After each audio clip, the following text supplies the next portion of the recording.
Christine Peckstein, and welcome to this episode of Move Into Action. Today, our show segment is on toxic people.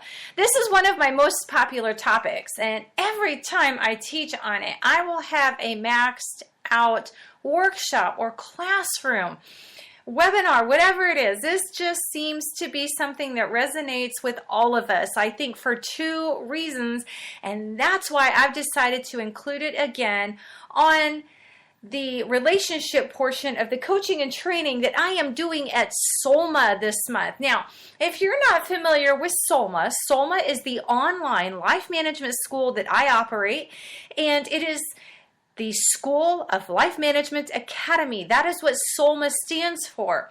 We have everything life management, stress management that you would need over there in order to help you endure what comes at you, to overcome those obstacles and challenges with a limited amount of life and energy and your time and the resources that you have access to in a given day. So that's what we do over there. The specialty is life and stress management.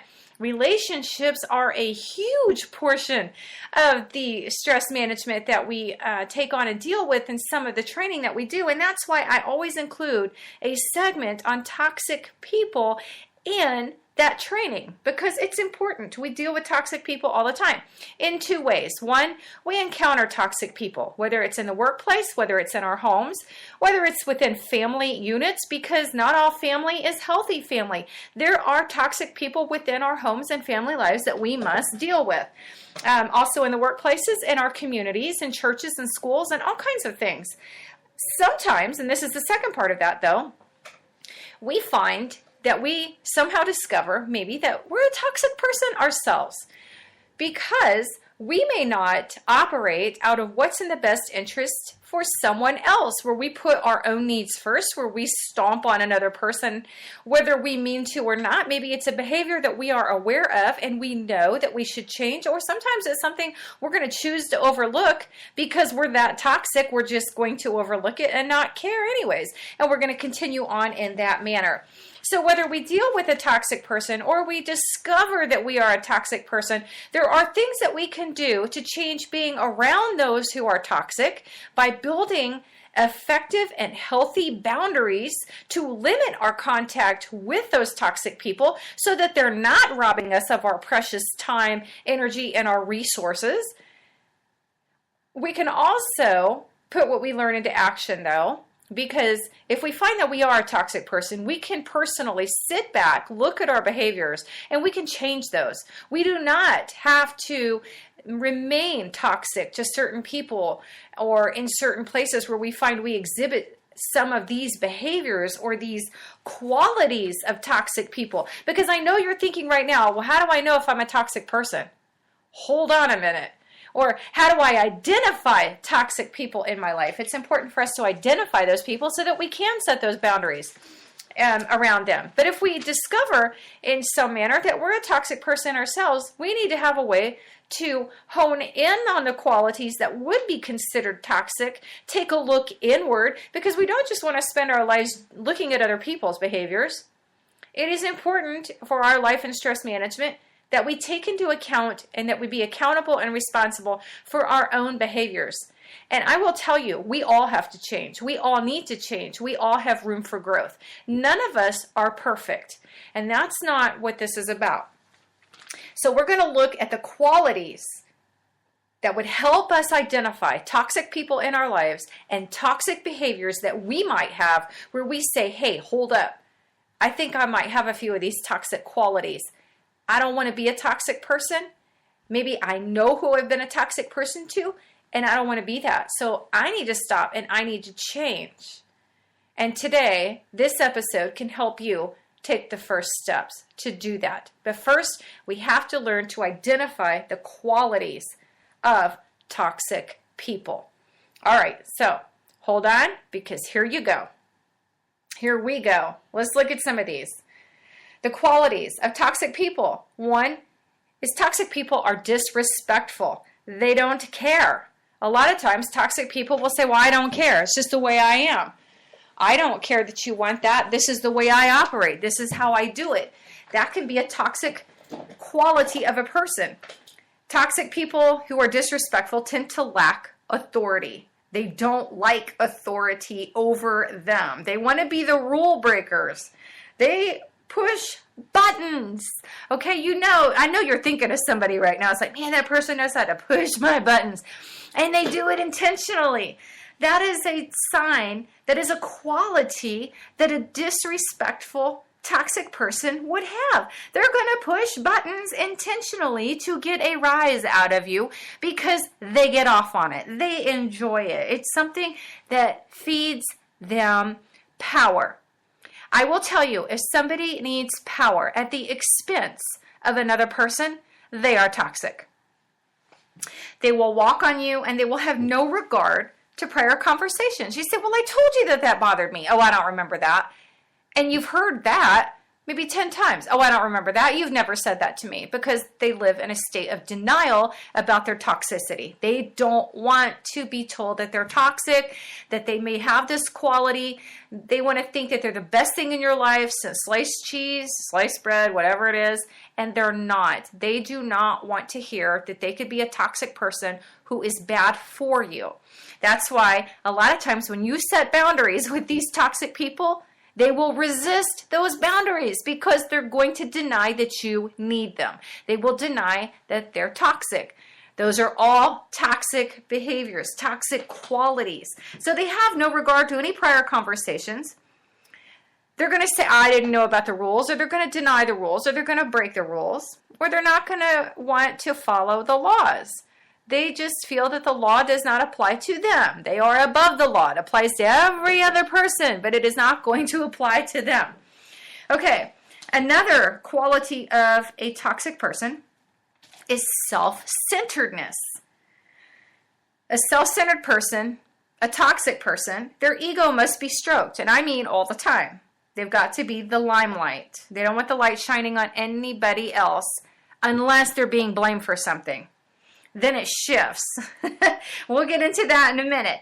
Okay, they must be right. They need to be right. They cannot be any other thing but right. They will know more. They've been there. They've done it. Oh, I've been there. I've done it. Oh, I went through that. But everything always comes back to them. It's about their experiences, whether they've actually done it or experienced it or not. And no two experiences are exactly the same. But they have the need to be the self-centered ego in the spotlight, and they will trump everyone around them in order to get and keep that spotlight. They will want to be the smartest, the funniest. Most oftentimes they are the loudest, and they're the mouthiest. So those are some of the qualities of a self-centered toxic person. Okay, you still with me? Don't go away. We're going to continue. Laziness. Oh man, the L word. How about this one? They don't want to pull their fair share of the weight. A toxic person in the with qualities of laziness, they won't want to pull their fair share of the weight. They will boss everyone else around, and they won't do what they're asked to do, but they're going to ask everybody else to do it and expect everyone else to do it. They won't do their work completely. Oftentimes, they'll leave a mess. It's very shoddy work, if work at all, if you can call it work. And they'll start things but never finish them. And they won't take pride in their work. You'll see that. They'll just do kind of a half-assed job and expect everybody to be okay with it. A lot of times, a toxic, lazy person will expect you to make accommodations for their laziness. That doesn't fly. If you've ever been on a team, if you've ever had a job, if you've ever had somebody that was put in charge, that was a charmer, but they were a toxic person underneath, and they happened to step into that role because they charmed their way to it, you know how frustrating it is to have that type of toxic behavior, those kinds of qualities affecting the team, affecting the family, affecting the community. It is not fun for the other members. And a lot of times, the toxic person is the one that will never accept blame for the things that do go wrong in those units where people have to work together. It's very frustrating, and it affects your stress and your life management quite a bit, more than people would like to admit. Okay, now here's where that laziness can come into it, and it can blossom from there into something else and become more significant, like I said, than people want to admit, because there's this issue of blame with toxic people. Toxic people with the quality of blame, they don't want to be confronted with their own error. They don't want others to place blame or find fault with them, even if it is legitimate. And what they do is they will displace that blame or that lack of, or that error, or the thing that went wrong just because it did. They will shift any of their responsibility onto someone else, and they will place the blame on the shoulders of another individual. And suddenly they're going to remember the faults and the failures of everybody on that team or in that community or in that family unit that has screwed up, messed up, or done something wrong, so that the blame is not on them anymore, or they can justify their error because, well, so-and-so didn't do, and they're looking for ways to weasel their way out of it so that then they don't have to accept accountability for their actions or the lack of action, or just that something went wrong and needs to be improved upon. So toxic people can also have the trait, they can have blame as one of the qualities that you would look for or that you know of, because I know that we've all had to deal with people like this. And so it gets very frustrating when we're dealing with individuals that are toxic with the quality of blame. All right, and the other one is lack of accountability. How about this? They're immature. They don't know how to be accountable, or they don't want to be accountable. They see accountability as a sign of weakness instead of strength. Accountability really is for the strong people only. You have to have backbone to be accountable. They're slow to mature. People that lack accountability, they're slow to mature. They're slow to grow because they won't accept accountability for those experiences. They just want to place it onto somebody else and move on as if nothing ever happened, instead of taking the time to see what happened and to grow from it and to take that experience and milk it for what it's worth so that they can put it into action in their own life and do something good with it. Not every bad experience is a negative experience. There are a lot of bad experiences and things that happen that we learn and grow from. That is being accountable for whatever happens, whether it be a direct result of something that you did or you did wrong, or whether it just be a consequence of something somebody else did that you had to endure. Because it happens all of those ways. So people who are unaccountable, they don't want to be accountable. That would be another quality of a toxic person, because they're going to avoid the responsibility for their own mistakes and errors, and they will continually blame others. And as I said a minute ago, is that they will not have backbone. Toxic people do not have backbone. They're afraid to stand for what's right. They're afraid to stand and do what's honorable. They're afraid of the truth. They want to tend to be peacemakers. Now, I've heard it say, oh, blessed are the peacemakers. Blessed are the peacemakers. We all got to be peacemakers. That is not true. That is a toxic behavior. If you want to make peace when there's wrong being done and overlook it just so you don't upset somebody, we have to tolerate things that go wrong. We have to tolerate the laziness of some individuals. We have to tolerate bad behaviors. We have to tolerate lawbreakers. That is BS and baloney. No, we don't. We need to have backbone and stand up and do what's right. We need to call people to be accountable, and we need to expect that. And people need to respect that that is what is expected of them. And if they cannot, then they need to be ready and prepared to suffer the consequences of their actions and inactions. So having no backbone is not a good quality. It is a toxic quality. If all you're going to do is just keep peace because you can't handle conflict, Not all conflict is evil. Not all conflict is bad. It is necessary. It is necessary, and it changes things. So we have to remember that when we are looking at the characteristics and the qualities that people with toxic behaviors will exhibit. Okay, now it's easy to identify toxic behaviors, but not all behaviors make a person toxic. I do want to stress that. We must consider how it affects each of us. You've got to consider how some of those behaviors would affect you and your family and your team. Now, a person that is toxic will be like poison, and you'll know because it will be a bad influence. It will make people sick because it will stress them and keep stressing them in a way that is not healthy. It will rob them of life. It will rob them of liberty. It will rob them of creativity and freedom. And it will suppress and oppress them in many ways. That would be a toxic person. Toxic people spread like poison through using things like manipulation and abuse. They will bully.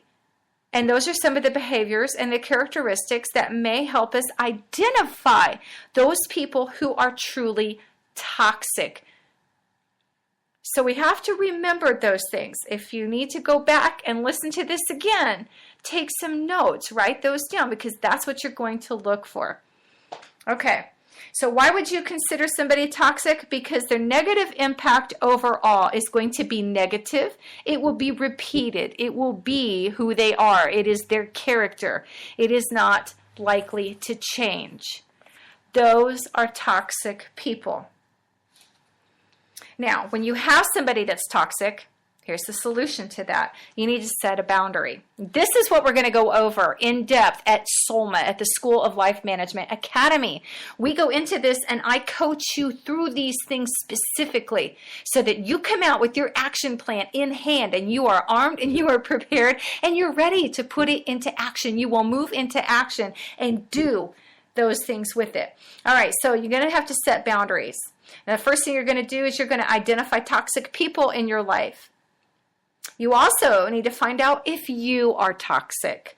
Think about those behaviors. Think about those things. Are you infecting different areas? Are you infecting a certain person? Are you being toxic to them? And if so, what could the consequences of your toxicity be? We need to be aware that we could be toxic to someone and not even be aware of it. So when we look at others and we say, you know, I need to have boundaries against this person because they are really toxic and it is affecting me in these ways. We also need to look at the flip side of that. You got to look at the other side of the coin and you have to think, am I toxic? And if I'm toxic, how might I be toxic? And how can I change that? Are there some boundaries I need to set for myself so that I stay away from a certain person because I don't want to be toxic to them? I don't want to cause them harm. I don't want to put them through that because I know how it feels. So there are the two sides to that. All right, now it's time to get on to the challenge, the weekly challenge, and I will have that over at SOMA. For those who are part of the School of Life Management Academy, you will get your challenge over there. And you'll have your weekly coaching, and it will take everything from this episode much further so that you can come up with your plan, you will put it into action, you'll have your boundaries set, and you will know the areas in your own life, too, that you need to watch out for. That concludes this segment of Toxic People on The Gift of Gap. You guys have a great week, and I will see you next time. Christine Peckstein. If you want more coaching and training like this, or you want to listen to these episodes, which are free, you can go to my website at moveintoaction.com. If you're interested in the in-depth coaching and training at SOMA, you may also go to moveintoaction.com because I have all of the courses and classes available to you listed there. It's easy to find. Just go to moveintoaction.com and I will see you there. You guys have a great one.